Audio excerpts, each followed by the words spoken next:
লা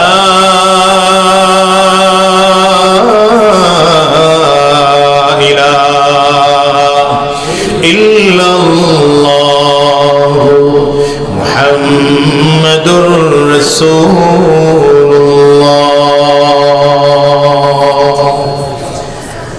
দারুন নাজাত মহিলা মাদ্রাসা ও আমবাগিচা বউবাজার যুব সমাজের উদ্যোগে আয়োজিত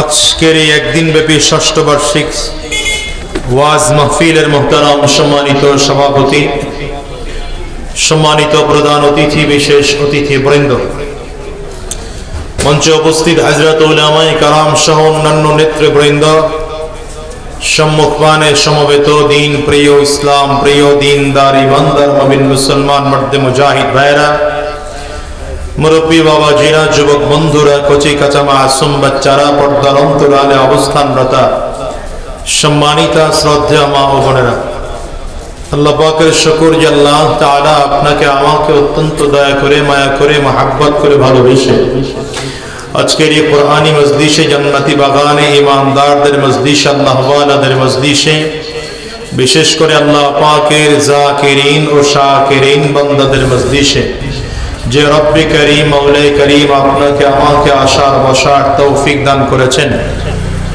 সে মহান রব্বুল ইজ্জত ওয়াল জালালের দরবারে শুকর আদায় করি। আমরা সকলেই জবান খুলে আওয়াজ দিয়ে জোরে সরে বলি আলহামদুলিল্লাহ। আলহামদুলিল্লাহর আওয়াজ যতটুকু হওয়া দরকার ততটুকু হয় নাই, আওয়াজ আরো বাড়াতে হবে। রাজি আছেন? আওয়াজ করে জোরে বলেন রাজি আছেন? আওয়াজ করে জবান খুলে ঈমানি পাওয়ারকে উঁচু করে আরেকবার জোরে সরে বলেন আলহামদুলিল্লাহ। আমরা প্রশংসা করলাম কার? প্রশংসা করতে হবে কার? সব কিছু চাইতে হবে কার কাছে? সন্তান নাই চাবো কার কাছে? সম্পদ নাই চাবো কার কাছে? বাড়ি গাড়ি নাই চাবো কার কাছে? আরেক ভাইরে মারার জন্য শক্তি নাই চাবো কার কাছে? চাইবেন আল্লাহর কাছে। দু চারজন তো কয়ে ফেলাইছেন আল্লাহর কাছে। হ্যাঁ, জোশ বেশি হয়েছে, হুশ হারায় ফেলাইছে, কথা পায় না। ওই জোশের দাম নাই যেই জোশের হুশ নেই, সেই জোশের দাম আছে যেই জোশের হুশ আছে। মুসলমান জাতি বড় হুশওয়ালা জাতি, ঠিক না? তুই কি খাইতেছস? খায়ালা, বিরতি দিলাম। আর এই ভাই মোবাইলে কথা কইতেছে, এটাও কয়েল, সময় বিরতি দিলাম, এই দুটো শেষ হোক, এরপরে কথা বল।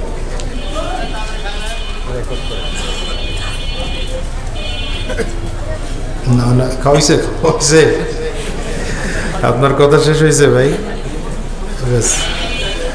আমি একটু ভিন্ন টাইপের মানুষ। এখানে লোক যা আছেন এর থেকে যদি 4 ভাগের 1 ভাগও থাকতেন আমার মন খারাপ হইতো না, কিন্তু মনোযোগী শ্রোতা দরকার।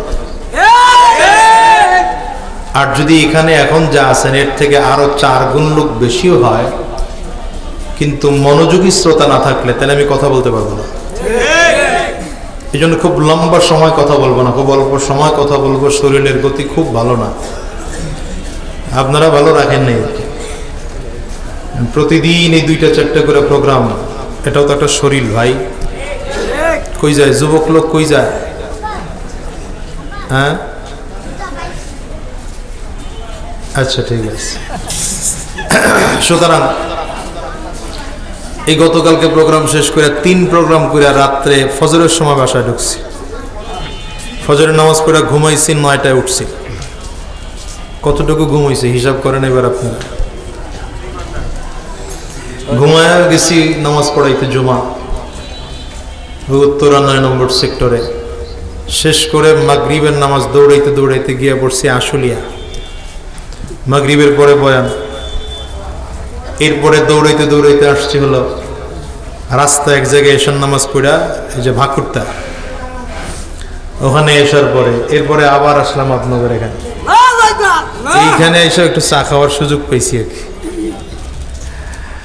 এই জন্য পরিস্থিতি সুবিধার না। আগামীকাল বাদ জোহর বিবারিয়া, এই জন্য লম্বা সময় নেব না, অল্প সময় কথা বলবো। তবে মনোযোগ, খুব মনোযোগী হয়ে বসেন। পারবেন ইনশাআল্লাহ? আসলে এখন বাংলাদেশে মাহফিলের পরিমাণ অনেক বেড়েছে, বিশেষ করে এই বছর এত পরিমাণে মাহফিল, 16 বছর করতে পারি না, এটার কাজা আদায় করতেছি। কথা বুঝেন নাই? এই শুধু আসতেছিলাম, আসতে আসতে যা দেখলাম তাতে মনে হইতেছে শুধু আমার এই আসার রাস্তায় 10 থেকে 12টা মাহফিল হবে, কম না, এই রোডে খালি। আর বিশেষ করে আপনাদের এই অঞ্চলটাতে খুব বেশি প্রোগ্রাম হয়, মাহফিল খুব বেশি হয়। এই জন্য আপনারাও আসলে আগ্রহ হারায় ফেলাইছেন যে হুজুর করে চাইলেই তো পাওয়া যায়। আবার এখন ফেসবুক শরীফ আছে, কথা হয় না, ইউটিউব দামাত বারাকাতুহুম আছে, কথা বলেন, গুগল আলাইহিস সালাম আছে। তো এখানে তো এমনি ওয়াজ পাওয়া যায়, দাওয়াত দিয়ে ওয়াজ শোনার দরকার কি? এমবি বাপের টাকার এমবি খরচ করলে, অথবা পাশের বাড়ির কারো ওয়াইফাই লাইন ক্লিয়ার থাকলে যারটা মনে চায় ওয়াজও দেখা যায়, আবার মাঝে মাঝে নাচ ঠাজও দেখা যায়, মাঝে মাঝে একটাটায় না, কথা বলে। এই জন্য মানুষের আগ্রহ নষ্ট হয়ে গেছে। এই জন্য আপনাদেরকে বলবো, এই মজলিসে আল্লাহ তাআলা যাদেরকে নিয়ে আসছেন, অন্তত এই মুহূর্তে আপনাদের নসিব ভালো, কপাল ভালো, কথা কয় না? এই মজলিসে তো কত মানুষ আসার জন্য দাওয়াত পেয়েছে, মাইকিং, পোস্টার, প্রচার তাদের কাছে চলছে, কিন্তু আসতে আল্লাহ তাআলা যে আপনাকে আমাকে নিয়ে আসছেন, এটা তো খুশনসিব, ঠিক না? এই সময়টুকুর দাম আছে না নাই বাবা? সবাই কথা বলেন, সময়টুকুর দাম আছে। এই সময়টুকু আপনি 1 ঘন্টা যদি এখন কথা শোনেন বা আধা ঘন্টা শোনেন, এই সময়টুকু তো ঘুমাইলে কাজে লাগতো না, লাগতো না? শরীর ভালো হইতো, একটা দোকান খুলে বসলেও তো এখন বেচা কিনা হইতো, দুনিয়ার যে কোনো কাজ করলে একটা ফায়দা হতো। তো আপনি এখানে আসলেন, বসলেন, এই সময়টুকু খরচ করলেন, যদি কিছু শিখে বাসায় যেতে না পারলেন তাহলে শুনে লাভ হইল কি? ঠিক না? এই জন্য একটু ধমক টমক 2-1জনকে দিছি, দিয়া লাইছি, মাপসাই, আমার ক্ষমা করে দিয়েন। যদি এরপরও রাগ না কমে তাহলে মাহফিলের পরে আমারে কইেন, পায়ে ধরে ক্ষমা চান। তারপরেও বলবো খুব মনোযোগী হয়ে বসবেন ইনশাআল্লাহ। তৈয়ার ইনশাআল্লাহ? তৈয়ার না, কে কে হাত তোলেন? এটা থাকবেই সব জায়গায়। টাঙ্গাইল গিয়ে জিগাই জাহান্নামে যাবেন কে কে? 13 জন হাত তুলছে। এক মুরব্বী 2 হাত তুলছে। আমি বললাম, বাবা 2 হাত কেন? ঘুমাইছিলাম। ঘুম থেকে উঠে পটাপট 2 হাত তুললেন, কই যে পাবলিক তুলছে, আমিও তুলছি। এই জন্য বলছি যে জোশের সাথে হুশ থাকতে হবে, ঠিক আছে তো ইনশাআল্লাহ? আয়াতে কারিমা তিলাওয়াত করেছে আল্লাহ রাব্বুল আলামিন, বলেন, লাকাদ কানা লাকুম ফি রাসূলিল্লাহি উসওয়াতুন হাসানাহ। রব্বে কারীম বলেন, তোমাদের জন্য রয়েছে নবীজির মধ্যে গ্রহণ করার মতো উত্তম আদর্শ। কে বলেছেন? কে বলেছেন? কে বলেছেন? আঙ্গুলটা উঁচা করে চিৎকার করে জোরে বলেন, কে বলেছেন? আল্লাহ যদি বলেন তোমাদের জন্য, তাহলে কাদের জন্য? বলেন না কেন? কাদের জন্য? ওকে হাত লাগায় বলেন, আমার জন্য। আমাদের জন্য বললে গ্যাপ থাকে, একটু মনে করে অন্যের, আমার না। এই জন্য বলবেন আমার জন্য। বলেন বলেন বলেন, আমার জন্য রয়েছে নবীজির মধ্যে গ্রহণ করার মতো উত্তম আদর্শ। দেখেন, রাসূলুল্লাহ সাল্লাল্লাহু আলাইহি ওয়াসাল্লামের আদর্শ এমন এক দামি আদর্শ। আমার নবীর আদর্শ মানলে জান্নাতের আসামি, জাহান্নামের আসামিগুলো জান্নাতের মেহমান হয়ে যায়। আবু বকর সিদ্দিক, ওমর ফারুক, উসমান বিন আফফান, আলী ইবনে আবি তালিব সহ সাহাবায়ে কেরাম রিদওয়ানুল্লাহি তাআলা আলাইহিম আজমাইন, ওনারা জন্মসূত্রে ছিলেন জাহান্নামের আসামি। কিসের আসামি? দেখেন, জন্মসূত্রটা সাহাবায়ে কেরামদের আপনার আমার থেকে খুব ভালো ছিল না। আপনার আমার জন্মসূত্র ভালো, কেমনে জন্মসূত্র ভালো? আপনার আমার মা মুসলিমা, বাবা মুসলিম, আপনার আমার মা মুমিনা, বাবা মুমিন। কথা কয় না? শুধু তাই না, আমাদের এখানে অনেক লোক আছে যাদের আলেম ফ্যামিলি। আমি আমার ফ্যামিলির কথা বলি, আমার 14 গোষ্ঠী আলেম। 14 গোষ্ঠী বুঝুন তো, মায়ের বংশ, বাপের বংশ, যেই দিকে যাবেন ওই দিকে আলেম। 5 মামা 5টাই আলেম, বাপ চাচা 3 জন 3টা আলেম, যেখানে চাচা করে বিয়ে করাইছে তারাও আলেম, খালা করে যেখানে বিয়ে দিছে তারাও আলেম। আর যাবেন কই? আমার বাপের নানা তিনিও বড় আলেম ছিলেন, আপনারা হয়তো অনেকে জানেন। চরমনাই মাদ্রাসার প্রথম শায়খুল হাদিস ছিলেন আব্দুল মুইজ বিহারি হুজুর নামে। ইনি আমার আব্বার নানা। বাংলাদেশে যখন হাদিস পড়ানোর লোক ছিল না, দারুল উলুম দেওবন্দ থেকে টোটাল বাংলাদেশে 3 জন লোক আসছিলেন। ঢাকা লালবাগের হেদায়েতুল্লাহ সাহেব, ওনার নামেই আমার নাম রাখা হয়েছে। আর শর্ষিনা মাদ্রাসার ফতোয়ানি হুজুর, আর হলেন আমার আব্বার নানা বিহারি হুজুর। বিহারের ছিলেন, বাংলাদেশের ছিলেন না। আবার রাজাকার বইয়ের নাম করে। এখানে অনেক মানুষ এমন পাওয়া যাবে যাদের বাবা মুমিন, মা মুমিনা, বাবা মুসলিম, মা মুসলিমা। শুধু বাবা না, দাদা দাদি, নানা নানি, আরো যা আছে পূর্বপুরুষ, 2 4 10 পুরুষ 20 পুরুষ, এরা মুসলমান ছিল। কথা হয় না? আপনি জন্মের পরেই বাবার মাথায় টুপি দেখেছেন। সাহাবায়ে কেরাম জন্মের পরেই মাথায় টুপি দেখেন এই বাবার। আপনি জন্মের পরেই বাবার মুখে দাড়ি দেখেছেন। আপনি সাহাবায়ে কেরাম জন্মের পরেই বাবার মুখে দাড়ি দেখেন। আপনি জন্মের পরেই মাকে পর্দাশীল পেয়েছেন। সাহাবায়ে কেরাম মাকে পর্দাশীল পায় নাই। আপনি জন্মের পরেই দেখেছেন বাবা নামাজ পড়ে, মা নামাজ পড়ে। সাহাবায়ে কেরাম বাবা আর মাকে নামাজই পায় নাই। কথা বল না কেন? জন্মের পরে আপনার আমার ডান কানে বাম কানে আযানের ইকামত দেওয়া হয়েছে।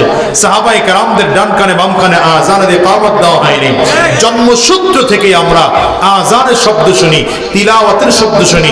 বিশেষ করে বাংলাদেশে আছে এর কানে মাহফিলের আওয়াজ যায় না, উঠছে কপাল ভরে দুনিয়ায় নেই।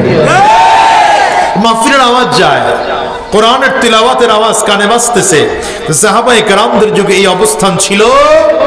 তাহলে আপনার আমার তুলনায় সাহাবায়ে কেরামদের জন্মসূত্র দুর্বল, আপনার আমার জন্মসূত্র সাহাবায়ে কেরামদের থেকে অনেক উঁচু। কিন্তু সাহাবায়ে কেরাম এই জাহান্নামের আসামিরা যখন নবীজির হাতে হাত দিয়ে কালিমা পড়েছেন, মুসলমান হয়ে গেলেন, এরা এক একজন জান্নাতের মেহমান। কেমন মেহমান? কেমন মেহমান? যাদেরকে নবীজি জীবদ্দশায় জান্নাতের সার্টিফিকেট দিয়েছেন। কি দিয়েছেন? বলেন না, কি দিয়েছেন? হযরত ওমর রাদিয়াল্লাহু আনহু এমন একজন মানুষ যার ব্যাপারে নবীজি দোয়া করেছেন, আল্লাহুম্মা আইজ্জিল ইসলামা বিআহাদিল উমরাইন। আল্লাহ 2 উমরের একজনকে তুমি ইসলামের জন্য কবুল করে নাও। সেই 2 উমরের এক উমর ছিল উমর ইবনুল খাত্তাব রাদিয়াল্লাহু আনহু, আর এক উমর হলো আবু জাহাল আমর ইবনে হিশাম। আল্লাহ তাআলা হযরত ওমরের জন্য নবীজির দোয়া কবুল করলেন। ঘটনা কি? হযরত ওমর রওনা করেছেন তরবারি নিয়ে নবীজির মাথা আনার জন্য। কি আনার জন্য? বলেন না, কি আনার জন্য? কারণ দারুন নাদওয়া মক্কাতুল মুকাররমার অথবা কাফিরদের যে সংসদ ভবন ছিল, সেখানে আইন পাশ হলো কেউ যদি মুহাম্মদের মাথা এনে দিতে পারে তাহলে 100 লাল উট তাকে পুরস্কার দেওয়া হবে। নাউজুবিল্লাহ 2 দিন পরে ওইটা নাউজুবিল্লাহর জায়গা বুঝেন নাই না? বলেন, আবার চান্স দিলাম, বলেন নাউজুবিল্লাহ। হযরত ওমর খুরাত তরবারি নিয়ে রওনা করেছেন নবীজির মাথা আনতে। রাস্তা দিয়ে যাচ্ছে বীরের বেশে, হযরত ওমরের দিকে তাকালেও কেউ খবর হয়ে যেত। এজন্য দেখেন না, ইসলাম গ্রহণ করার পরে শয়তান হযরত ওমর যেই রাস্তা দিয়ে হাঁটে ওই রাস্তা দিয়ে শয়তান 40 দিন হাঁটে না। কয়দিন? 40 দিন হাঁটে না। রওনা করছেন, রাস্তার পাশে একজন দাঁড়ায় বলেন, ওমর কই যাও? যাচ্ছি মুহাম্মদের মাথা আনার জন্য। কার মাথা আনার জন্য? লোক ডাক দিয়ে বলেন, তুমি তো যাচ্ছ নবীজি মুহাম্মদুর রাসূলুল্লাহর মাথা আনার জন্য, বাসায় খবর নিছো? হযরত ওমরের চোখ দুটো বড় হয়ে গেছে। বাসায় কি হলো? তুমি যে মুহাম্মদের মাথা আনার জন্য রওনা করছো, সেই মুহাম্মদের ধর্ম তোমার বোন আর বোন জামাই গ্রহণ করে ঘরে বসে আছে। হযরত ওমরের মেজাজ প্রচন্ড গরম হয়ে গেল, আর সামনের দিকে এক কদম নয়, ঘুরে বাড়ির দিকে রওনা করছে। বাড়ির দিকে গিয়ে দরজার সাথে কান লাগাইছেন, শুনতেছেন বোন আর বোন জামাই কোরআন পড়তেছে। কি পড়তেছে? রাগে লাঠি মেরে দরজা ভেঙে ফেলছেন। দরজা ভেঙে ফেলে বোন আর বোন জামাইকে বেধড়ক মারতে আরম্ভ করেছেন, তরবারির মাঠ দিয়ে পিটাইতেছেন। বোন জামাইকে রক্তাক্ত করে ফেলেছে। বোন এসে দুই হাত সামনে দাঁড়িয়েছে, আমার মারার দরকার হয় আমাকে মারো, আমার স্বামীর গায়ে একটা আঘাত করবে না। রাগের মাথায় হযরত ওমর বোনের গালে এক থাপ্পড় বসায় দিয়েছেন।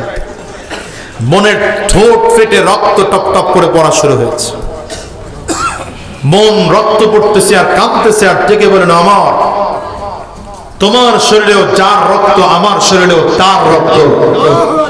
তোমার রক্তে যেমন আগুন আছে, আমার রক্ত আগুন আছে। আমি রক্ত দিয়ে মুহাম্মদুর রাসূলুল্লাহর কাছে গিয়ে কালিমা পড়ে মুসলমান হয়েছি। মরতে রাজি, ঈমান ছাড়তে রাজি না। পাথরের মতো আমার বোনের রক্ত দেখে তুলার মতো নরম হয়ে গেছে। কণ্ঠ নরম করে ডেকে বললেন, বোন তুমি এতক্ষণ যা পড়তেছিলা আমাকে একটু পৃষ্ঠাটা দিবা, আমি একটু পড়ি।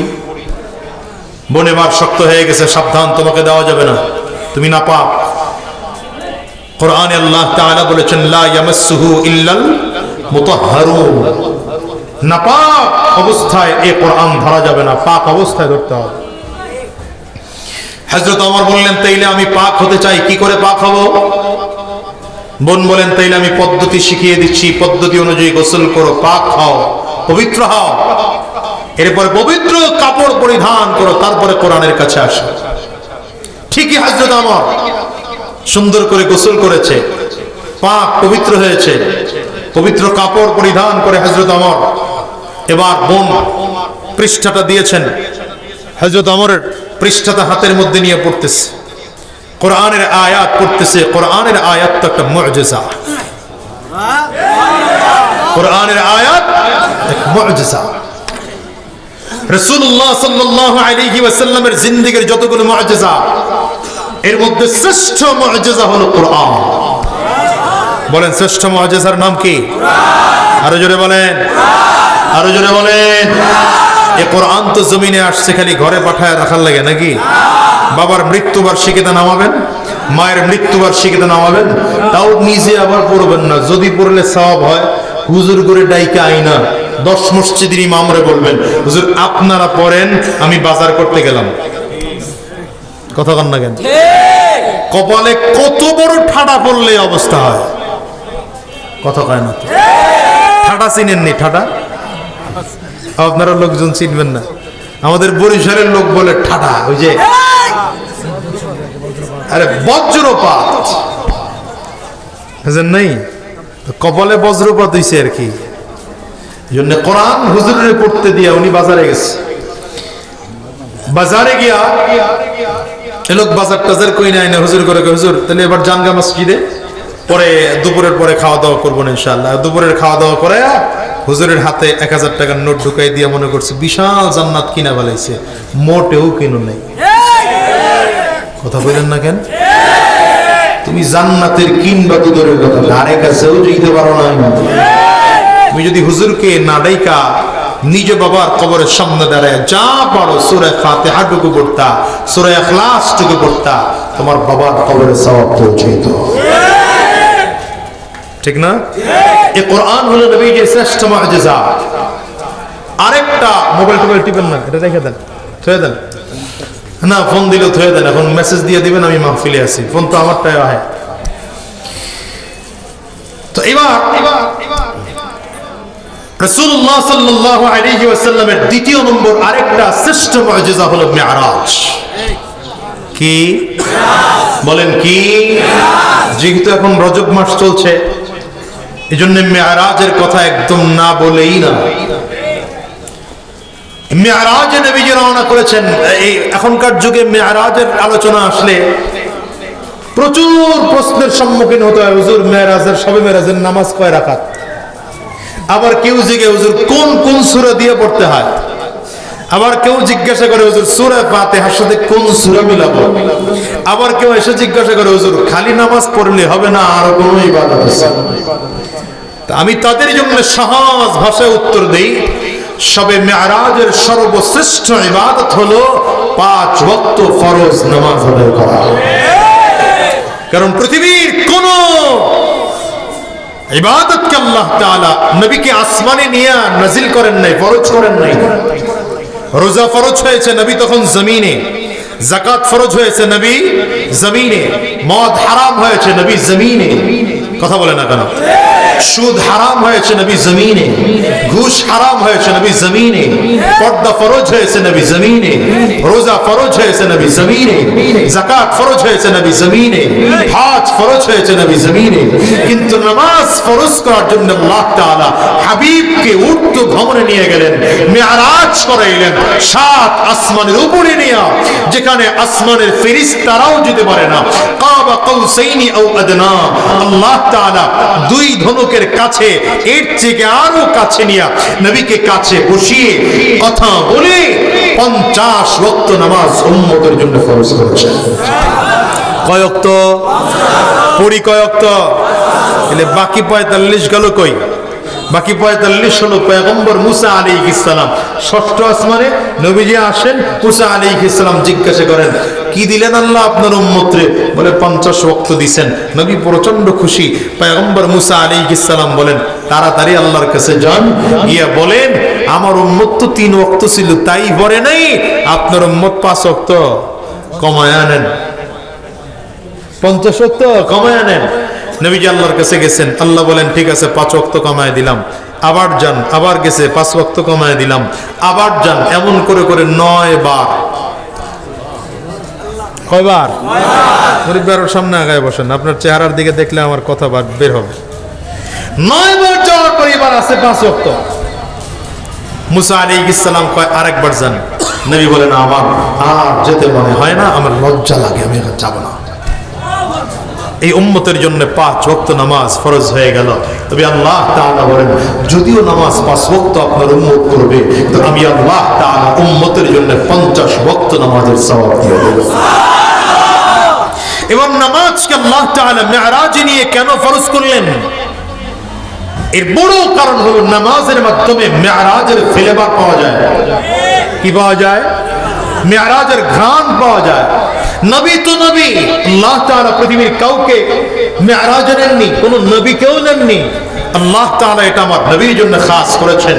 আপনি আমি তো উম্মত, সাধারণ মানুষ, আপনার আমার দ্বারা মেরাজ করা সম্ভব না। তবে উম্মত যদি নামাজের মধ্যে দাঁড়ায় তো জমিনে বসে আসমান ওয়ালার সাথে সরাসরি কথা বলতে পারে।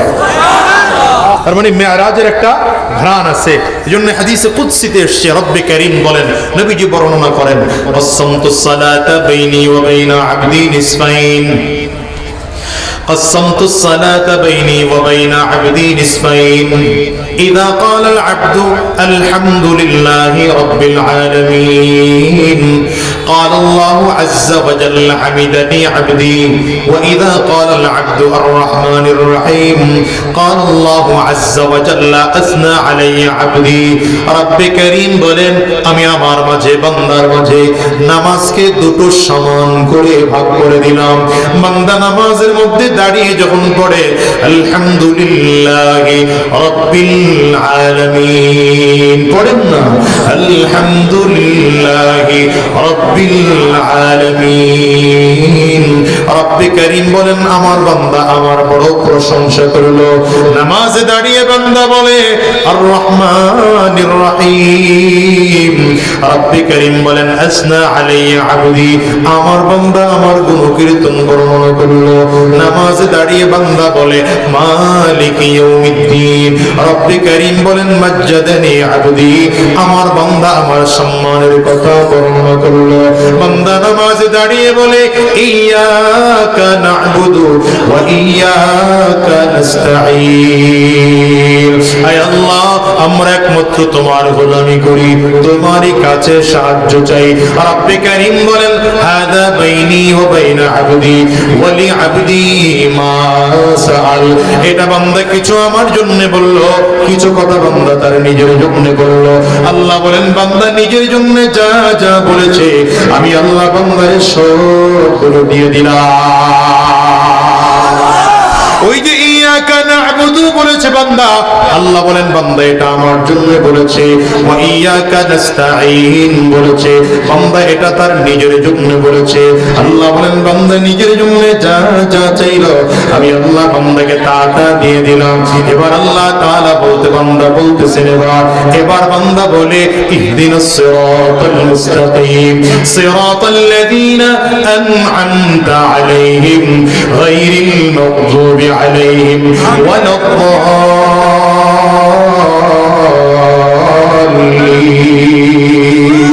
আল্লাহ তাআলার কাছে বান্দা যখন আমল করে বলে, আমার আল্লাহ তাআলা বলেন, হাদা লিআবদি ওয়া লিআবদি মা সাআল।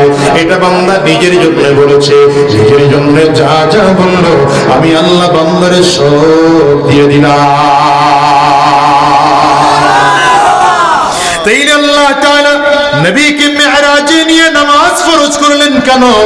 উম্মতকে বুঝাইতে চাইলেন, উম্মত রে তোমরা জমিনে থাকবা, সাত আসমান ভেদ করে আমার কাছে আসতে পারবা না। তবে শোনো শোনো, আমার কাছে যদি আসতে না পারো, জমিনে থাইকা আমি আল্লাহর সাথে কথা বলতে পারবা।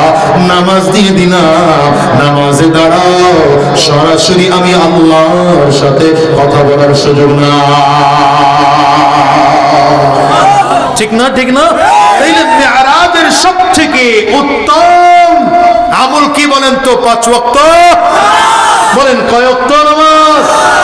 এবার আরেকটা কথা বলে ফেলি, মিরাজের কথা যেহেতু চলে আসছে, এই মোবাইলওয়ালা হুজুরেরা এটা রেখে দিতে হবে, চুপচাপ নিরিবিলি বসে যেতে হবে, কোনো এলোমেলো করা যাবে না। ভাইজানও যে আসছেন, মোবাইলটা একটু বন্ধ করে দেন আপাতত কিছুক্ষণের জন্য। আল্লাহ ভাইজানকেও দিনের জন্য কবুল করুন।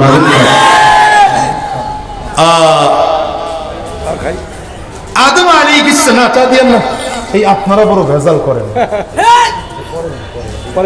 সব পরে খাবে, আমিও খাবো না, আপনারাও খাবেন না ইনশাআল্লাহ। আল্লাহ কবুল করুন।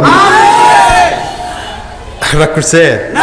রাগ করেন না, এই টুকটাক একটু ধমক টমক দেয়, এটা আমার স্বার্থে না, দ্বীনের স্বার্থে। আল্লাহ নবীজি মেরাজে যখন গেলেন, প্রথম আসমানে দেখা হলো আদম আলাইহিস সালামের সাথে। কার সাথে? বলেন কার সাথে? আদম আলাইহিস সালামের সাথে সাক্ষাৎ হলো। আদম আলাইহিস সালামের সাথে যখন সাক্ষাৎ হয়েছে, নবীজি দেখেন ডান সাইডে কিছু মানুষ, আদম আলাইহিস সালামের বাম সাইডেও কিছু মানুষ। ডান সাইডে মানুষদের দিকে আদম আলাইহিস সালাম তাকাইলে হাসেন, বাম সাইডের মানুষদের দিকে তাকাইলে কাঁদেন। নবী জিবরিল আমিনকে জিজ্ঞাসা করেন, জিবরিল আমার আদি পিতা আদম আলাইহিস সালাম ডান দিকে তাকাইলে হাসেন কেন? বলে ডান দিকের মানুষগুলো জান্নাতি, এইজন্য যখন জান্নাতি মানুষদের দিকে তাকান তখন হাসেন। বাম দিকে তাকাইলে কাঁদেন কেন? বলে বাম দিকের মানুষগুলো জাহান্নামী, জাহান্নামী মানুষদের দিকে তাকাইলে আদম আলাইহিস সালাম সহ্য করতে পারেন না, কষ্টে কান্না করেন। এটা হলো প্রথম আসমান। আবার আল্লাহ তাআলা সেটিং দিয়েছেন এমন করে যে 7 আসমানের উপরে ইব্রাহিম আলাইহিস সালামকে আল্লাহ রাখছেন। কাকে রাখছেন? ইব্রাহিম আলাইহিস সালাম যেন আমাদের কি পিতা হন? আপনারা তো ভুলে গেছেন গা, কি পিতা হন? আপনার করে ঘুরে আলাইছে তো, বারবার করে খালি এদিক সেদিক নিয়ে যায়, কথা কয় না। আমাদের জাতীয় পিতার নাম কি? দেখছেন সবাই কয় না, খেয়াল করবেন ভাই, মুরব্বী খেয়াল করবেন, খালি বলে না কে মনে করবেন সে আমাদের দলের লোক। বলেন মুসলমানদের জাতীয় পিতার নাম কি? আচ্ছা, ইব্রাহিম আলাইহিস সালামকে আমরা জাতীয় পিতা মানি কেন? আল্লাহ কোরআনে বলেছেন এজন্য মানি। যদি আল্লাহ কোরআনে জাতীয় পিতা না বলতেন তাইলে আমরা মানতাম না। এখন যদি কোন নেতা আমাদের সামনে দাঁড়ায় বলে পাকিস্তানের জাতীয় পিতা অমুক, ওই ইন্ডিয়ার জাতীয় পিতা অমুক, বাংলাদেশের জাতীয় পিতা অমুক, এটা সে জাতীয় পিতা না ভণ্ড? আল্লাহ তাআলা এই জন্য কোরআন কোরআনে বলেন মিল্লাতা আবিকুম ইব্রাহিম, মিল্লাতা আবিকুম ইব্রাহিম হুয়া সাম্মাকুমুল মুসলিমিন।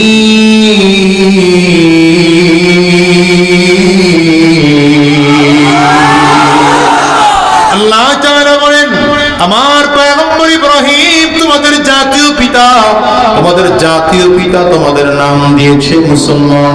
তাহলে মুসলমানদের জাতির পিতার নাম হলো পয়গম্বর। দেখছেন আপনাদের এখনো ক্লিয়ার হয়নি, এই জন্য পয়সা পড়েন।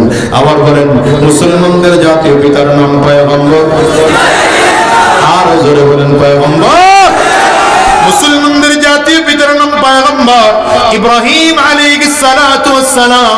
এই পয়গম্বর ইব্রাহিম আলাইহিস সালাতু ওয়াস সালাম কে আল্লাহ তাআলা সাত আসমানের উপরে বাইতুল মামুর নামে একটা ঘর আছে।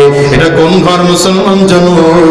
এই যখন কাবা আছে, কাবার বরাবর উপরে আল্লাহর নূরের তৈরি একটা ঘর আছে। এই ঘরটার নাম হলো বাইতুল মামুর। নবীজি এই বাইতুল মামুরের একটা বর্ণনা নবীজি দিয়েছেন। এই বাইতুল মামুর কেমন জানো? রাহমাতুল লিল আলামিন বলেন এই বাইতুল মামুর আল্লাহর নূরের তৈরির ঘর। এই বাইতুল মামুরের মধ্যে একসাথে ৭০,০০০ ফেরেশতা তাওয়াফ করে। কত হাজার ফেরেশতা? প্রতিদিন ৭০,০০০ ফেরেশতাকে বাইতুল মামুরে ঢোকার অনুমতি দেওয়া হয়। এরা তাওয়াফ করতে থাকেন, ইবাদত করতে থাকেন। ৭০,০০০ ফেরেশতা একদিন চান্স পায়, এরা আর কোনোদিন চান্স পাবে না। দুনিয়ার শুরু থেকে আরম্ভ করে তারা তাওয়াফ করেছে, কিয়ামত পর্যন্ত তাওয়াফ চলবে। একজন ফেরেশতা একবার চান্স পেয়েছে, এই ফেরেশতা দ্বিতীয়বার আর কোনোদিন চান্স পাবে না। তাইলে এবার চিন্তা করেন আল্লাহর ফেরেশতা কত বেশি। ওই বাইতুল মামুরের ওয়ালের সাথে হেলান লাগিয়ে পয়গম্বর ইব্রাহিম আলাইহিস সালাতু ওয়াস সালাম বসে আছেন। না পয়গম্বর আরবি সাল্লাল্লাহু আলাইহি ওয়াসাল্লাম দেখেন কিছু বাচ্চারা ময়দানে খেলাধুলা করতেছেন। কিছুক্ষণ যায়, কোনো একটা বাচ্চা দৌড়ায় আর পয়গম্বর ইব্রাহিম আলাইহিস সালামের কাছে আসেন। তিনি বাচ্চাকে আদর করে দেন, গালের মধ্যে চুমা দিয়ে দেন, একটু কোলের মধ্যে নিয়ে আদর করে দেন। বাচ্চাগুলো আবার দৌড়িয়ে চলে যায়। নবী আমার জিবরিল আমিনকে ডেকে বললেন, জিবরাইল রে, আমার জাতীয় পিতা ইব্রাহিম আলাইহিস সালাতু ওয়াস সালাম এই বাচ্চাদেরকে একটু আদর করে দেয়। আবার বাচ্চাগুলো দৌড়ে চলে যায়। এই বাচ্চাগুলো কারা, কেনই বা আদর করে? জিবরিল আমিন বলেন, পয়গম্বর যে বাচ্চাগুলো ছোটবেলায় জমিন থেকে বিদায় হয়েছে, এরা তো বাবার আদর পায় না, মায়ের আদর পায় না। এরা পয়গম্বর ইব্রাহিম আলাইহিস সালামের কাছে আসে, বাবা হারানোর আদর যেন পায়। পয়গম্বর ইব্রাহিম আলাইহিস সালাম তাদেরকে একটু আদর করে দেয়, তার আগে আবার খেলাধুলা করতে থাকে। এবার আরেকটা ছোট্ট হাদিস শোনাইতে চাই। পয়গম্বর ইব্রাহিম আলাইহিস সালাম নবীরে দেখা চারটা কথা বলেছেন। কয়টা কথা? কন্যা কয়টা কথা? ইব্রাহিম আলাইহিস সালাতু ওয়াস সালাম নবীরে যখন দেখলেন, পয়গম্বর আরবির কাছে ডেকে বলেন, মুহাম্মদ আমার পক্ষ থেকে আপনার জন্য চারটা কথা। এক নম্বর কথা, আপনার উম্মতকে আমার পক্ষ থেকে আপনি সালাম জানিয়ে দিবেন। নবী ইব্রাহিম আলাইহিস সালামের তো জমিনে আসার সুযোগ নেই, এজন্য সালামটা মুহাম্মদুর রাসূলুল্লাহ সাল্লাল্লাহু আলাইহি ওয়াসাল্লামের মাধ্যমে তার সন্তানদের কাছে পাঠিয়েছেন। এক নম্বর কথা, পয়গম্বর ইব্রাহিম আলাইহিস সালাতু ওয়াস সালাম বলেন, পয়গম্বর মুহাম্মদ আপনি আমার পক্ষ থেকে আমার সালামটা আপনার উম্মতকে পৌঁছায় দিবেন। এটা এক নম্বর। দ্বিতীয় নম্বর, আপনার উম্মতকে বলে দিবেন জান্নাতের যে মাটিটা আছে তাইয়্যিবাতুত তুরবা, জান্নাতের মাটিটা হলো প্রচন্ড প্রচন্ড পবিত্রময় পানি, পবিত্রময় মাটি। জান্নাতের যে মাটিটা আছে এই মাটিটা থেকে সুগন্ধি বের হয়, সুগন্ধি যুক্ত মাটি, জান্নাতের মাটি। পয়গম্বর ইব্রাহিম আলাইহিস সালাম বলেন, তিন নম্বর, আমার জান্নাতের মধ্যে যে পানিটা আছে বড় মিষ্টি পানি, মিষ্টান্ন পানি, মিষ্টি যুক্ত পানি। পয়গম্বর ইব্রাহিম আলাইহিস সালাম বলেন, চার নম্বর কথা হলো জান্নাতের যে ময়দানটা আছে ময়দানটা ফাঁকা ময়দান। তবে আপনার উম্মত যদি ময়দানটা ফাঁকা না রেখে গাছ লাগাতে চায়, আমি আপনাকে আমল বলে দিলাম সাল্লাম উম্মতকে বলে দিবেন, উম্মত যেন বেশি বেশি সুবহানাল্লাহ পড়ে, বেশি বেশি আলহামদুলিল্লাহ পড়ে, বেশি বেশি লা ইলাহা ইল্লাল্লাহ পড়ে, বেশি বেশি আল্লাহু আকবার পড়ে। এই চারটা তাসবিহ যদি আপনার উম্মত পড়ে, ময়দানের মধ্যে গাছ লাগানো হয়ে যাবে। সুবহানাল্লাহ ওয়ালহামদুলিল্লাহ ওয়া লা ইলাহা ইল্লাল্লাহ ওয়াল্লাহু আকবার। পড়েন সুবহানাল্লাহ ওয়ালহামদুলিল্লাহ ওয়া লা ইলাহা ইল্লাল্লাহ ওয়াল্লাহু আকবার। এই যতবার সুবহানাল্লাহ বলবো জান্নাতে একটা গাছ হবে, আলহামদুলিল্লাহ বলবো জান্নাতে একটা গাছ হবে, আল্লাহু আকবার বলবো জান্নাতে একটা গাছ হবে, লা ইলাহা ইল্লাল্লাহ বলবো জান্নাতে একটা গাছ হবে। নবী আরবি সাল্লাল্লাহু আলাইহি ওয়াসাল্লাম সুবহানাল্লাহ আর একটা ফজিলত বর্ণনা করেন। সহিহ বুখারীর সর্বশেষ হাদিস, নবী আমার বলেন কালিমাতান, দুইটা বাক্য, দুইটা শব্দ, এটা কেমন শব্দ জানো? হাবিবাতানি ইলার রহমান, এই দুইটা শব্দ আমার মালিকের কাছে খুব প্রিয়, খুব প্রিয়। তবে কেমন প্রিয় এই বাক্যটা জানো? সাকিলাতানি ফিল মিজান, এই দুইটা বাক্য কিয়ামতের ময়দানে যখন মিজানের পাল্লায় বসন করা হবে প্রচন্ড ভারী হয়ে যাবে। তবে যদিও মিজানের পাল্লায় ভারী হবে, খাফিফাতানি আলাল লিসান, জবানে উচ্চারণ করা খুব সহজ। কি সেই বাক্য দুটো? নবী আমার সহিহ বুখারীর শেষ হাদিসে এসেছে, নবী বলেন সুবহানাল্লাহি ওয়া বিহামদিহি সুবহানাল্লাহিল আযীম। পড়েন সুবহানাল্লাহি ওয়া বিহামদিহি সুবহানাল্লাহিল আযীম। পড়েন, আবার পড়েন সুবহানাল্লাহি ওয়া বিহামদিহি সুবহানাল্লাহিল আযীম। কাজে যাওয়ার সময় নবীর কাছে কয়টা কথা বলে দিয়েছেন? এক নম্বর কি বলছেন? সালাম পাঠাইছেন আমাদের জন্য, কথা পায় না। দ্বিতীয় নম্বর কি পাঠাইছেন? দ্বিতীয় নম্বর আমাদের জন্য শুভ সংবাদ পাঠাইলেন, জান্নাতের মাটিটা সুগন্ধিযুক্ত মাটি। তিন নম্বর পানিটা বড় মিষ্টি পানি। চার নম্বর জান্নাতের মাঠটা ফাঁকা মাঠ, যদি মাঠটা ভরতে চাও তাইলে তাসবিহ পড়ে পড়ে মাঠের মধ্যে গাছ লাগায় দাও। আবার আপনারা দাঁড়ায় কয়েন না হুজুর বেশি তাসবিহ তো তাইলে পড়া যাবে না, গাছ ঘন ঘন হয়ে গেলে তো খারাপ লাগবে। হ্যাঁ, আপনারা কি মনে করছেন জান্নাতের মাঠটা ছোট? আপনার মতো 2 কাঠা জমি কিনে বাড়ি করছেন? জান্নাতের মাঠ কত বড় জানো রে মুমিন? তোর আর একটা হাদিস মনে পড়ে গেছে, বইলা ফালাই কি কোন? হ্যাঁ, এই হাদিসটা হলো মুসালসাল বিজহাক। হাদিসটা মুসালসাল বিজহাক মানে হলো এটা ধারাবাহিকভাবে নবীজির কাছ থেকে যতজন হাদিস বর্ণনা করেছেন প্রত্যেকেই হেসেছেন। এটা হাসির হাদিস, এটা হাসার সুন্নাহ। আপনারাও হাদিসটা শুনলে হাসবেন। কি হাদিস? আল্লাহ তাআলা একজন জাহান্নামীকে বলবেন, এই আমি তোর জন্য একটা অপশন দেব, এটা একবারেই দেওয়া হবে। আরে ভাই কুত্তা যা করে করুক না। আহা,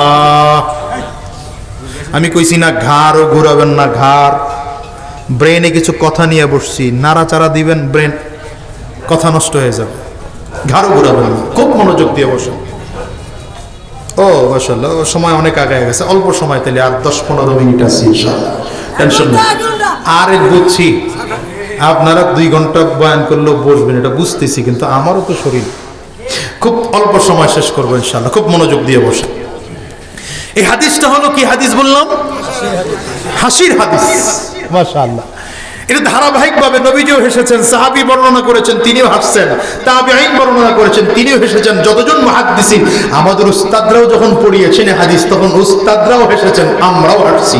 হাদিসটা হচ্ছে আল্লাহ তাআলা একজন জাহান্নামীকে বলবেন, এই তোর জন্য একটা অপশন দেওয়া হবে, এটা একবার, দ্বিতীয়বার দেওয়া হবে না। বলে কি অপশন? তুমি কি চাও জাহান্নাম থেকে বের হতে? আল্লাহ কি কোন? এটাই তো চাই। হ্যাঁ, এটাই তো চাই। বলে কি চাও? আল্লাহ জান্নাত থেকে একটু বের করে দেন না। আল্লাহ তাআলা জান্নাত থেকে বের করে একেবারে জাহান্নাম থেকে বের করে জাহান্নামের বর্ডারে একটা গাছ আরাফ নামক জায়গায় আল্লাহ ওখানে বসায় দিলেন। তো ওখানে বসায় দিলে এমন জায়গা, যেই জায়গায় জাহান্নামের কি বলে, তাপও আছে, আবার উপর থেকে গাছের ছায়াও আছে, একটু শান্তিও লাগে আবার কষ্টও লাগে। কথা বলে না? ওই এসি রুমের দরজায় দাঁড়াইলে যেমন হয় আর কি, পিছন সাইড হলো ঠান্ডা লাগে, সামনের সাইড গরম লাগে। এই লোক দাঁড়ায় বলবে, এখান থেকে এমন একটা গাছ দেখা যায় যেই গাছটা জান্নাতের কাছে। আরে বোঝেন, আরে সুবহানাল্লাহ বলেন না। যে গাছটা কোথায়? জান্নাতের কাছে মানে হলো কি, ওখান থেকে অন্তত জাহান্নামের আযাব থেকে অন্তত মুক্তি পাওয়া যাবে। আল্লাহর দিকে তাকায় বলবে, আল্লাহ আমারে তো এখানে দিছো, একটু গাছের কাছে নিয়ে দাও না। আল্লাহ বলবেন, বলছিলাম না চান্স একবার, দ্বিতীয়বার হবে না, বলে আল্লাহ এইটা দিলেই শেষ, আর চাবো না। ওই গাছের কাছে নিয়ে দিছেন আল্লাহ, ফেরেশতাদেরকে বলবেন ওখানে নিয়ে দাও। ওইটা এমন একটা গাছ যেই গাছের নিচে বসলে জান্নাতের গেট দেখা যায়। কি দেখা যায়? বলেন না কি দেখা যায়?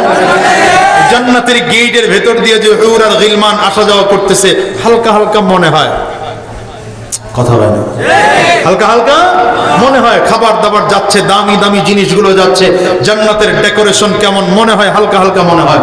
ওখানে দাঁড়ায় বলবে, আল্লাহ এত দূর যেহেতু নিয়ে আসছো তুমি, গেটের কাছে একটু নিয়ে দাও। আল্লাহ বলবেন, এই অপশন নাই তো, একবার চান্স একবার। বলে না আল্লাহ এটা শেষ, আর চাবো না, খালি গেটের কাছে নিয়ে দাও, আর কিছু চাবোই না। আল্লাহ ফেরেশতাদেরকে বলবেন, ঠিক আছে তাইলে গেটের কাছে নিয়ে রাখ। গেটের কাছে নিয়ে রাখছে, বলে এখন তো আরো ক্লিয়ার দেখা যায় জান্নাত। জান্নাত ক্লিয়ার দেখা যায়, জান্নাতের নাজু নেয়ামত দেখা যাচ্ছে, ডেকোরেশন দেখা যাচ্ছে, জান্নাতের হুর গিলমান দেখা যাচ্ছে। কিছুক্ষণ পরে আল্লাহকে বলবে, আল্লাহ একটু ভিতরে ঢুকতে দাও না। একদর দিয়ে জামু আর একদর দিয়ে আয় বড়। আপনারা বলেন না এরকম, ভাই দাঁড়ান, খালি আইতেছি আর যাইতেছি, জামু আর আমু। আল্লাহ বলবেন, এই অপশন নাই, শেষ, আর হবে না তোমাকে দেওয়া। বান্দা বলবে, আল্লাহ একটু চান্স দাও না, একটু সুযোগ দাও না। অনেকক্ষণ পরে আল্লাহ তাআলা বলবেন, ফেরেশতারা তাহলে গেটটা খুলে দাও, ঢুকতেই যেহেতু চায়। এই বান্দা জান্নাতের ভিতরে ঢুকে এখন আল্লাহরে ওয়াজ শোনায়, আল্লাহ আপনি না কইছেন জান্নাতে ঢুকলে আর বের হওয়ার না, আমি ঢুকলাম, আমারে বের করবেন, আমি আর বের হব না। সুবহানাল্লাহ, আওয়াজ করে বলেন না। এই হাদিস যখন নবীজি সাহাবায়ে কেরামদেরকে শুনিয়েছেন, তো নবীজি নিজেও হেসেছেন, সাহাবায়ে কেরামও হেসেছেন। এখন আল্লাহ তাআলা এই যে জান্নাতীটা, যেই জান্নাতীরা জাহান্নাম থেকে বের করে এখান পর্যন্ত নিয়ে আসা হলো, এই জান্নাতীকে আল্লাহ কেমন জান্নাত দিবেন, এই দুনিয়ার 10 গুণ বড় একটা জান্নাত আল্লাহ দিবেন। এবার চিন্তা করেন তো, যারা বড় জান্নাতি হবে তাদের কেমন দিবে? আল্লাহু আকবার। দুনিয়াতে তুমি 1000 স্কয়ার ফিটের ফ্ল্যাট কিনছেন, মন ভরে নাই, 2000 লাগবে। 2000 স্কয়ার ফিটের ফ্ল্যাট কিনছেন, এখন 2500, 3000, 4000 লাগবে। কথা বলেন না কেন, ঠিক কিনা? 5000, 10000 স্কয়ার ফিটের, আরে বাবা 5000 স্কয়ার ফিটের ফ্ল্যাট কিনতে হবে, করলেন। কিন্তু বলেন তো, আপনি জান্নাত কামাই করার জন্য কি করছেন? কি করেছেন জান্নাত কামাই?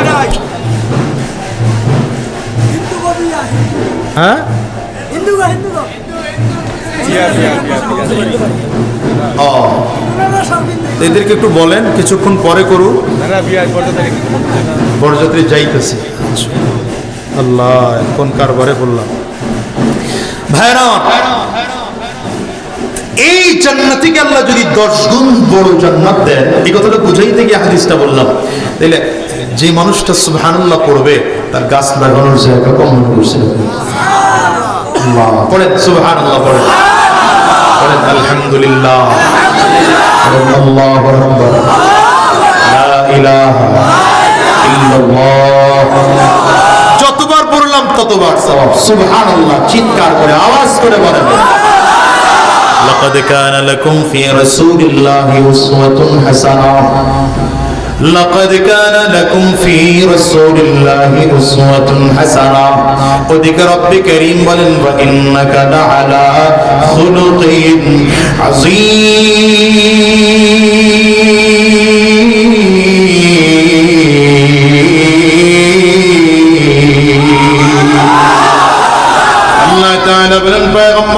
আপনাকে মহান চরিত্র দিয়ে জমিনে প্রেরণ করা হয়েছে। পয়গম্বর আপনি মহান চরিত্র অধিকারী, পয়গম্বর আপনি মহান চরিত্রের অধিকারী। এদিকে রব্বে কারীম গোটা পৃথিবীর মানুষকে লক্ষ্য করে বলেন, তোমাদের জন্য রয়েছে নবীজির মধ্যে গ্রহণ করার মতো উত্তম আদর্শ। ওই যে বলেছিলাম সাহাবায়ে কেরাম নবীজির আদর্শ গ্রহণ করেছে। এই আদর্শের এত দাম, যেই মানুষগুলো জাহান্নামের আসামি ছিলেন সেই মানুষগুলো জান্নাতের মেহমান হয়ে গেলেন। যেই মানুষগুলো জন্মসূত্রে দামি মানুষ না, সেই মানুষগুলো নবীজির জীবদ্দশায় জান্নাতের সার্টিফিকেট দিয়েছেন। আবু বকর সিদ্দিক রাদিয়াল্লাহু আনহুকে নবীজি জান্নাতের সার্টিফিকেট দিয়েছেন। ওমর ফারুক রাদিয়াল্লাহু আনহুকে নবীজি জান্নাতের সার্টিফিকেট দিয়েছেন। উসমান বিন আফফান রাদিয়াল্লাহু আনহুকে আমার নবী জান্নাতের সার্টিফিকেট দিয়েছেন।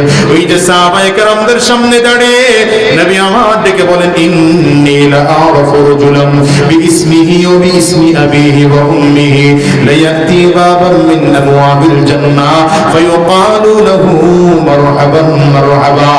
নবী আমার ডেকে বলেন, সাহাবীরা আমি আমার একজন লোকের নামটা জানি, তার বাবার নামটাও জানি, তার মায়ের নামটাও ভালো করে জানি। এই লোকটা যখন কিয়ামতের ময়দানে জান্নাতের গেট দিয়ে ঢুকতে থাকবে, জান্নাতি ফেরেশতারা লাল গালিচা বিছিয়ে দুই দিক দিয়ে কাতার করে দাঁড়িয়ে যাবে। লোকটা যখন জান্নাতের গেট দিয়ে ঢুকতে থাকবে, জান্নাতি ফেরেশতারা মারহাবা মারহাবা বলে নিমন্ত্রণ জানাবে। সাহাবায়ে কেরাম আগ্রহ নিয়ে বসে আছেন, পয়গম্বর এমন দামি মানুষটাকে আমরা তার নামটা জানতে চাই। নবী আমার নাম বলেন না, হঠাৎ করে সালমান ফারিসি রাদিয়াল্লাহু আনহু ডেকে বললেন, পয়গম্বর আমরা এমন দামি মানুষটার নাম একটু জানতে চাই। নবী আমার ডেকে বললেন, নামটা জানতে চাই তাইলে জেনে নাও লোকটার কেউ না, লোকটা আমার সাহাবী আবু বকর। নবী আমার ফজরের নামাজের পরে সাহাবায়ে কেরামদের সামনে দাঁড়িয়ে একদিন ডেকে বললেন, সাহাবীরা শোনো, ইন্নী রাআইতু কসরান ফী নওমি, আজকের রাতের বেলা আপনি স্বপ্নের মধ্যে আমি একটা দামি বিল্ডিং দেখলাম। দামি বিল্ডিংটা চারটা দেওয়াল দিয়ে তৈরি করা হয়েছে।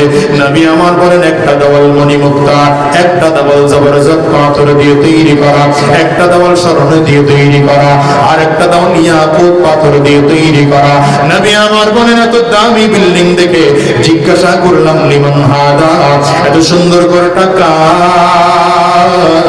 একজন এসে বললেন, ফাতাম মিন কুরাইশ, এটা কুরাইশ বংশের একজন যুবকের। নবী আমার বলেন, সানানতু ইন্নী মিন কুরাইশ ওয়া ইন্নাহু লি, নবী বলেন মনে মনে আমি চিন্তা করলাম আমিও তো কুরাইশ বংশের একজন যুবক, তাইলে মনে হয় জান্নাতের বাড়িটা আমার জন্যই বরাদ্দ করা।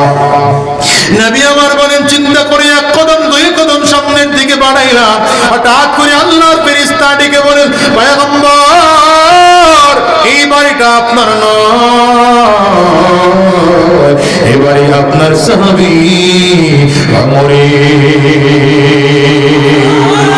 নবী আমার ডাক দেয়, এরে উসমান,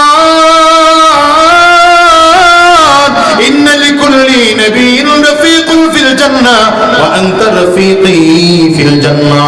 এরে উসমান, সব নবীদেরকে আল্লাহ তাআলা জান্নাতের মধ্যে একজন সাথী দিবেন, সঙ্গী দিবেন, বন্ধু দিবেন। জান্নাতের মধ্যে আমি নবীর সাথী আর সঙ্গী যে থাকবে সে আর কেউ নয়, সেই হবে তুমি উসমান। এমন করে করে নবীজি হযরত আলী রাদিয়াল্লাহু আনহুকে ডেকে বলেন, এলে আলী রে, জান্নাতের মধ্যে আমার আল্লাহ তোমার জান্নাতের বাড়িটা আমি নবীর বাড়ির বরাবর সামনেই তোমার বাড়ি বানায় দিবেন।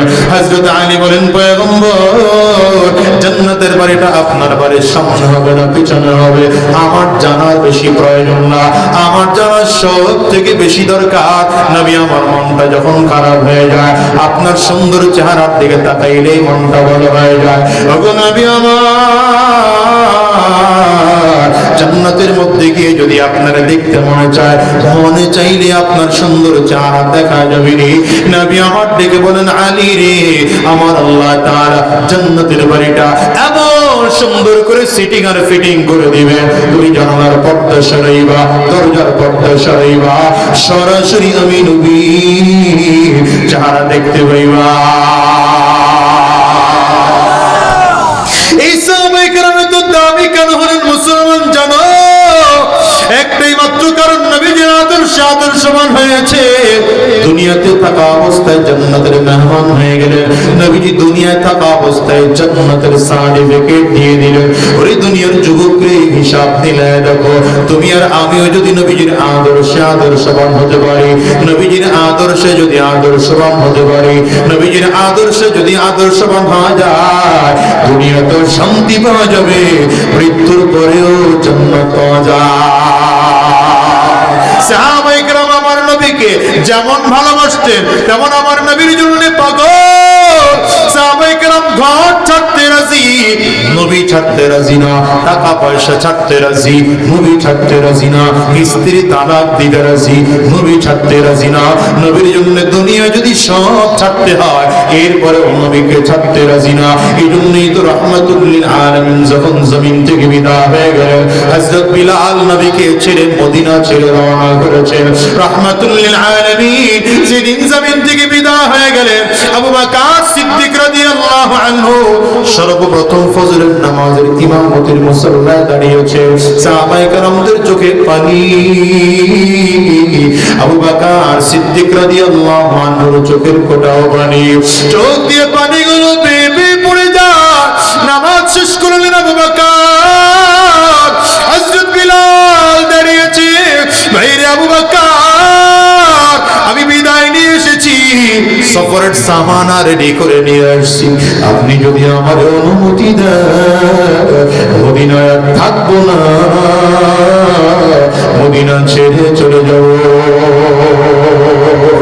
আবু বকর সিদ্দিক ডাক দেয়, রে বিলাল, কেন মদিনায় থাকবি না? বলে, আমার নবী মদিনায় নাই, আমি কেমন করে মদিনায় থাকবো? হযরত উসমান বিন আফফান কান্না করে আর হযরত বিলালের হাতটা ধরেছে আর ডাক দেয়, রে বিলাল, আমার যত সম্পদ আছে প্রয়োজনে তোমাকে আমার সম্পদ থেকে কিছু তোমারে দিয়ে দেব, তারপরে তুমি মদিনা ছেড়ে যাইবা না। হযরত ওমর ডেকে বললেন, বিলাল রে, মনে হয় নবী থাকতে নবীর কাছ থেকে চায়া চায়া সম্পদ নিতা, আর বুঝি তুমি খরচ করতা, আজকে নবী নাই তো কার কাছে চাইবা? এই লজ্জায় বুঝি মদিনা ছেড়ে তুমি চলে যাও। আবু বকর ডাক দেয়, রে বিলাল, তুমি যদি বলো মসজিদে নববীর মুয়াজ্জিন হিসেবে তোমার জন্য বেতন নির্ধারণ করব, ভাতা নির্ধারণ করা হবে, যখন তোমার প্রয়োজন হবে এখান থেকে ভাতা নিয়ে নিয়ে তুমি খরচ করতে পারো। হযরত বিলাল কান্না করে আর বলেন, না রে ভাইরা, আমি এই জন্য কান্না করি না, আমি কান্না করি কারণ আমার নবী মদিনার গলিতে গলিতে চলতেন, আমি আমার নবীর সামনে চলতাম, নবীর সামনে সামনে হাঁটতাম, আমার নবীর রাস্তা থেকে কাঁটাগুলো সরা সরা নবীর জন্য রাস্তা তৈরি করে দিতাম, পাহাড়িয়া রাস্তা থেকে পাথরগুলো সরা সরা নবীর জন্য রাস্তা ক্লিন করে দিতাম। ওগো ভাই, নবীজির দিকে তাকায় যখন দেখতাম নবী মসজিদ নববীর দিকে আগাইতেছে, দৌড়ায় দরজার সামনে এসে দাঁড়ায় যেতাম। নবী যে দরজাটার সামনে এসে জুতাটা খুলবে, আমি আমার নবীর জুতা মোবারক আমার কবর তলায় নেব। আজকে নবী আমার না, আমি কার জুতা আমার কবর তলায় নেব? নবী আমার নাই, মদিনার গলিতে কার জন্য রাস্তা তৈয়ার করব? হযরত আবু বকর আমার বলেন, রে শোনো, তুমি একাই কি আমার নবীরে ভালোবাসো? আমরা কি নবীরে ভালোবাসি না? বলে, ভাই রে, আসলে তোমরা ভালোবাসো, আমিও ভালোবাসি, তবে আমার মনে কি বলে জানো? তোমরা হয়তো নবীজির রওজার দিকে তাকাইলে সহ্য করতে পারো, কিন্তু আমি যখন আমার নবীর রওজার দিকে তাকাই, আমি আমার নবীর কবরের দিকে তাকাইলে নিজেরা সহ্য করতে পারি না, আমার কলিজাটা ছিঁড়ে যায়। এই জন্য আমি আর মদিনায় থাকবো না, আমারে বিদায় দেন, আমি চলে যাব, মদিনা ছেড়ে চলে যাব। হযরত বিলাল চলে গেলেন মদিনা ছেড়ে দামেস্কে। একদিন দুই দিন মায়ের যুবক, আরে 6 মাস হয়ে গেল হযরত হযরত বিলাল আর মদিনার দিকে ফিরে আসছিল। সাহাবায়ে কেরাম বিলালের অপেক্ষায় আছেন। হঠাৎ করে হযরত বিলাল স্বপ্ন দেখে নবী আমার ডাক দেয়, রে বিলাল। আমি নবীর কবরের পাশে সবাই এসে দাঁড়ায়, ওই আবু বকর দাঁড়ায়, ওমর দাঁড়ায়, উসমান দাঁড়ায়, আলী দাঁড়ায়। রে বিলাল, তোরে তো দেখি না, তুই কই গেলি? তোর দেখা পাওয়া যায় না। রে বিলাল, আমি নবীর রওজার পাশে গিয়ে একটা বারের জন্য দাঁড়াইতে মনে চায় না। হযরত বিলালের গভীর রাত ঘুমটা ভেঙে গেল। পাগলের মতো করে মদিনার দিকে হযরত বিলাল দৌড়ায়। হযরত বিলাল গলি দিয়ে দিয়ে দৌড়ায়, মদিনার গলি দিয়ে দৌড়ায়। মাসুম বাচ্চাগুলো দৌড়ায় মায়ের কাছে গিয়া খবর পায়, মনে হয় নবীজি দুই একদিনের মধ্যেই মসজিদে নববীতে চলে আসবে, মনে হয় নবীজি মদিনায় চলে আসবে। মায়েরা ডেকে বলে, কেন রে বাবা? বাচ্চাগুলো কান্না করে আর ডেকে বলে, দেখছি বিলাল চলে আসছে। আমার নবী চলে যাওয়ার পরে তো বিলালও চলে গিয়েছিল, বিলাল আসছে, মনে হয় আমার নবীও চলে আসবে। বাচ্চাগুলো বুঝে না, ওরা কান্না করে। হযরত বিলাল এসে আমার নবীজির রওজার পাশে দাঁড়িয়েছে, আর ডেকে বলে, নবী আমার আপনার গোলামটারে ডাকছে, গোলাম আপনার রওজার সামনে হাজির।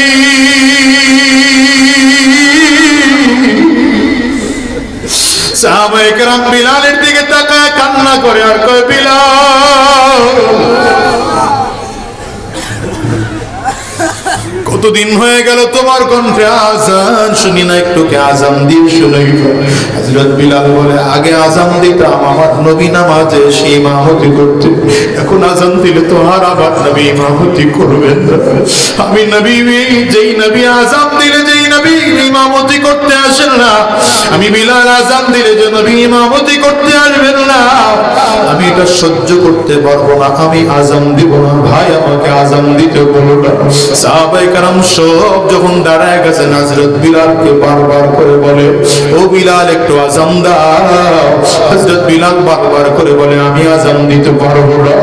হঠাৎ করে সালমান ফারসি বলেন, নবীর সাহাবীরা, তোমরা যদি বারবার করে বলো বিলাল আজান দিবে না, তোমরা তাড়াতাড়ি করে যাও, গিয়ে দেখো আলীর কলিজার টুকরা সন্তান, নবীর কলিজার টুকরা নাতি হাসান আর হুসাইন কো। ওরা যদি আয়েশা বিলাল রে বলে, বিলাল না করতে পারবে না। এদের দুই ভাইকে ডাকা হয়, দুইটা ভাই, দুই ভাইয়ের হযরত বিলালের দুই পাশে দাঁড়ায় গেছে, জামার আস্তিন ধরে ধরে টানে আর বলে, নানার বাসি কতদিন হয়ে গেল তোমার কণ্ঠে আজান শুনি না, একটু কি আজান দিয়ে আমাদেরকে শুনাইবা? হযরত বিলাল কান্না বন্ধ করে দুই ভাইয়ের চেহারার দিকে তাকায় দেখে, দুই ভাইয়ের চেহারার সাথে আমার নবীর চেহারার একটা মিল পাওয়া যায়। দুই ভাইয়ের বুকের সাথে জড়ায় ধরা কান্না করে আর বলল, হাসান রে, হুসাইন রে, আর বলতে হবে না, তোমরা দুইজন বলেছো। আমার মনে হয় যেন আমার নবী আমারে আজান দেওয়ার জন্য বলছে। হযরত বিলাল মিনারায় দাঁড়িয়েছেন আজান দেওয়ার জন্য। আল্লাহু আকবার, আল্লাহু আকবার, আল্লাহু আকবার, আল্লাহু আকবার, আশহাদু আল্লা ইলাহা ইল্লাল্লাহ। হযরত বিলালের কণ্ঠের আজান শুনে মাসুম বাচ্চাগুলো দৌড়াইয়া মায়ের দরজার সামনে দাঁড়িয়ে ডাকতে, মাগো তাড়াতাড়ি করে জামাটা পরে দাও, তাড়াতাড়ি গোসল করে দাও, তাড়াতাড়ি করে পবিত্র বানায় দাও। ওই যে শোনো বিলাল আজান আযান দেয় মনে হয় আমার নবী মসজিদে নববীতে ইমামতি করবে। আগে বিলাল আযান দিলে তো নবীজি মসজিদে নববীতে ইমামতি করতেন। আজকে যেহেতু বিলাল আযান দেয় মনে হয় আমার নবী ইমামতি করবে। সাহাবায়ে কেরাম হযরত বিলালের কণ্ঠের আযান শুনে পাগলের মতো করে মসজিদের দিকে দৌড়ায়। হযরত বিলাল আযান দিতে দিতে আশহাদু আন্না মুহাম্মাদুর রাসূলুল্লাহ বলতে দেরি হয়, হযরত বিলাল একটা চিৎকার দিয়ে বেহুশ হয়ে জমিনে পড়ে যায়। লোকজন চলে আসছে, রে বিলাল কি হলো তোমার, বলো। বিলাল জবাব দেয় না। লম্বা সময় পরে হুশ ফিরে আসলে পরে ডাক দেয়, ভাই রে হাতে ধরি আর কোনদিন আমার আযান দিতে বইল না। আমি আযান দিলে তো আমার নবী আমার আযান শুনতে, আমি আযান দিলে তো আমার নবী সেই ইমামতি করতে। আমি যখন আযান দেওয়ার জন্য দাঁড়াইলাম নবীজির নামটা আমি আযানের মধ্যে নিলাম আর মনে মনে চিন্তা করলাম, আরে আমার নবী বুঝে দুনিয়া না, আমার নবী আর বুঝে কোনদিন ইমামতির মুসাল্লায় দাঁড়াবে না। আমি এই চিন্তা করে বেহুশ হয়ে জমিনে পড়ে গেলাম। এই দুনিয়ার যুবক আমিও তোমাদেরকে বলে যাই ভালো করে শোনো, কয়দিন এই দুনিয়া থাকবা, কোন দিন যদি জমিন থেকে বিদায় হওয়ার আগে পড়া যায় না। এই বাজান রে নবীর মুহাব্বত কলিজায় ঢুকাইয়া জমিন থেকে বিদায় হও, কারণ দুনিয়া আসার সিরিয়াল আছে, বাজান রে যাওয়ার কিন্তু কোনো সিরিয়াল নাই। এই দুনিয়া আগে দাদা আসে, তারপরে বাবা, তারপরে সন্তান। যাওয়ার সময় এমন হয় দাদা দুনিয়া থাকে, নাতি জমিন থেকে বিদায় হয়, বাবা দুনিয়া থাকে, সন্তান জমিন থেকে বিদায় হয়। তোমার আমার ক্ষেত্রে এমন হতে পারে কি পারে না, বাজান আওয়াজ করে বলো। এই ময়দানটার দিকে তাকাও, তাকায় দেখো কত মানুষ যেন ঘরে মা নাই, কত মানুষের যেন ঘরে বাবা নাই। বাজারে আমার মতো কার কার মা নাই, একটু হাতটা উঁচা করে দেখাও। কার কার ঘরে বাবা নাই বাজান, তোমরাও হাতটা উঁচা করে একটু দেখাও, হাতগুলো তুলে রাখো। আমার যুবকেরা তাকায় তাকায় দেখো মাহারা মানুষগুলো চোখের পানি ফেলে কেমন করে কাঁদে, বাবাহারা মানুষগুলো কেমন করে কাঁদে। এরে কলিজার টুকরা যুবক, এই মানুষগুলোর দিকে একটু তাকা।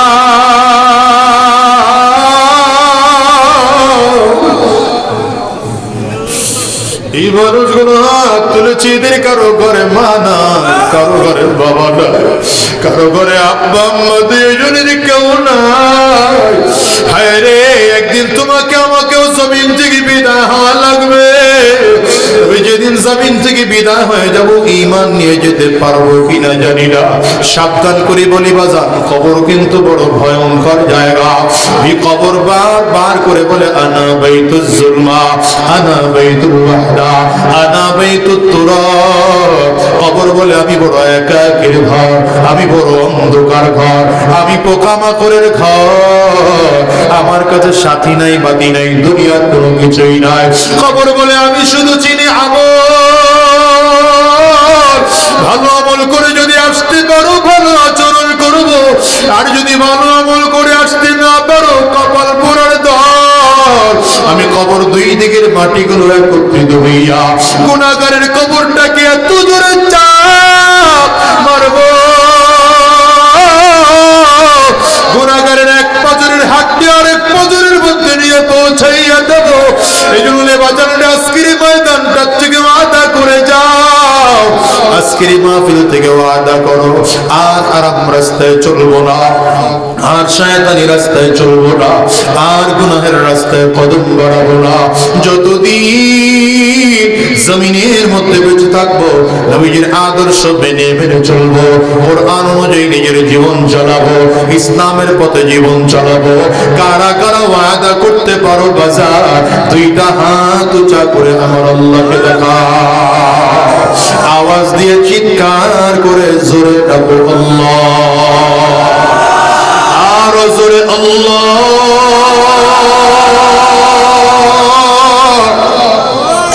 চোখের পানি ফালা চিৎকার করে জোরে ডাক দাও না আল্লাহ। মানুষের ঘরে মা নাই, বাবা নাই, আব্বা আম্মার কথা স্মরণ করে কাঁদো। আরে নিজের গুনাহের কথা স্মরণ করে কাঁদো, কবরের আযাবের কথা স্মরণ করে কান্না করো। আমার মালিকের চিৎকার করে জোরে ডাক দাও আল্লাহ, আরো জোরে ডাকো আল্লাহ, চিল্লায় জোরে ডাকো আল্লাহ। চোখে যদি পানি না আসে কান্নার বান্দুরে ডাকো, ডানে আর বামে তাকাও, তাকিয়ে দেখো কার চোখে পানি। ওই মানুষটার দিকে তাকিয়ে নিজের নিজে ধিক্কার মারো, আর চোখের পানি ফেলে আমার মালিকের জোরে ডাক দাও আল্লাহ। দয়ার মালিক,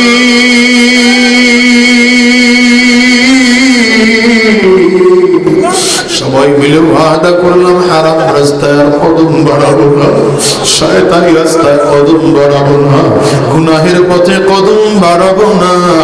আল্লাহ তুমি কবুল করে নাও, কবুল করে নাও। জবান খুলে বলো আমিন, আর জোরে বলো আল্লাহুম্মা আমিন। হাতগুলো নামান আমার বাজান, রাত অনেক গভীর হয়ে গেছে, আপনাদেরও কষ্ট হচ্ছে।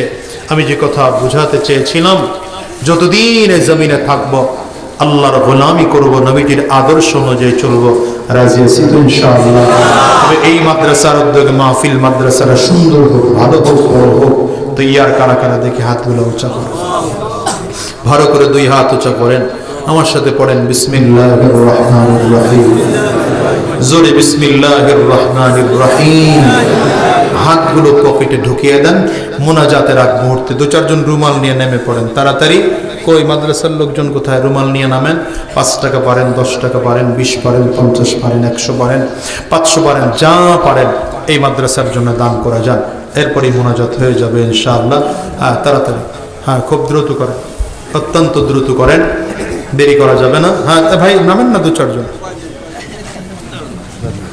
তাড়াতাড়ি করে নামেন। হ্যাঁ দ্রুত নামেন, যে যতটুকু পারেন, যার সাধ্য যতটুকু করেন, সাধ্য অনুযায়ী ইনশাআল্লাহ দান করবেন। আর যদি এমন কেউ থাকেন 500-1000 টাকা করে আমার হাতে দিতে চান, তাইলে নিয়ে আসতে পারেন ইনশাআল্লাহ, আপনার জন্য খাস করে দোয়া করা হবে। আজকের এই মাহফিলকে আল্লাহ তাআলা কবুল আর মঞ্জুর করে নিক, এই মাদ্রাসাকে আল্লাহ তাআলা কবুল করে নিক। যত হামনা লানাকুনান্না মিনাল খাসিরিন। রব্বানা লা তুযিগ কুলুবানা বা'দা ইয হাদাইতানা وهب لنا من لدنك رحمة إنك أنت الوهاب. رب ارحمهما كما ربياني صغيرا. رب ارحمهما كما ربياني صغيرا. ربنا فاغفر لنا ذنوبنا وكفر عنا سيئاتنا وتوفنا مع الأبرار. দয়ার মালিক, গভীর রাত পর্যন্ত তোমার যে বান্দারা বসেছিল, আয় আল্লাহ কি দিয়ে তাদেরকে বিদায় দেব জানি না, মেহেরবানি করে জিন্দেগির গুনাহগুলো মাফ করে দাও। আল্লাহ জীবনে যত গুনাহ করেছি, জেনে না জেনে, বুঝে না বুঝে, ইচ্ছায় বা অনিচ্ছায়, গোপনে প্রকাশ্যে, দিনে রাতে, সব গুনাহ থেকে মাফ চাই, মেহেরবানি করে মাফ করে দাও। আয় আল্লাহ আমাদেরকে দ্বীন ও ইসলামের জন্য কবুল করে নাও। আয় রব্বে করিম, আজকের এই মাহফিলকে তুমি এলাকাবাসীর জন্য হিদায়াতের জরিয়া বানিয়ে দাও। আজকের এই মাহফিল করতে গিয়ে যারা টাকা পয়সা, মেধা, শ্রম, বুদ্ধি দিয়ে সহযোগিতা করলেন, বিশেষ করে প্রশাসনের ভাইরা, জনপ্রতিনিধিরা, মাইক লাইট, স্টেজ প্যান্ডেলের দায়িত্ব যারা পালন করেছে, প্রত্যেককে তুমি কবুল আর মঞ্জুর করে নাও। আয় আল্লাহ এই মাদ্রাসাকেও কবুল করে নাও, মাদ্রাসার আসাতিজায়ে কারাম, তুলাবে আযম, মুহিব্বিন, মুতাআল্লিকিনদেরকেও কবুল করে নাও। যতগুলো কথা বললাম সহি কথাগুলোর উপরে আমল করার তৌফিক দিয়ে দাও। বেহুদা কথা থেকে আমাদেরকে বেঁচে থাকার তৌফিক দিয়ে দাও। আয় আল্লাহ গোটা বাংলাদেশকে হেফাজত করো, এই দেশকে নিয়ে যারা চক্রান্ত ষড়যন্ত্র করে, আল্লাহ তাদেরকে হেদায়েত দিয়ে দাও। নসিবে হেদায়েত না থাকলে ওদেরকে ধ্বংস করে দাও। আয় আল্লাহ, এক জালেমের হাত থেকে বাঁচাইলা, নতুন কোন জালিম আমাদের কাছে দিও না আল্লাহ। আয় আল্লাহ, সুখে শান্তিতে সমৃদ্ধির সাথে বসবাস করার তৌফিক দিয়ে দাও। আয় আল্লাহ, বৈষম্য বিরোধী ছাত্র আন্দোলনে যারা শহীদ হয়েছে, আয় আল্লাহ তাদের জান্নাতের মধ্যে মাকাম উঁচু করে দাও। রব্বে কারীম, দ্বীন ও ইসলামের জন্য কবুল করে দাও। দুনিয়ার জমিনে যতদিন বেঁচে থাকবো তোমার গোলামি করার তৌফিক দিয়ে দাও। জমিন থেকে যখন বিদায় হয়ে যাব, ঈমান নিয়ে যাওয়ার তৌফিক দিয়ে দিও। সুবহানা রাব্বিকা রাব্বিল ইজ্জাতি আম্মা ইয়াসিফুন ওয়া সালামুন আলাল মুরসালিন।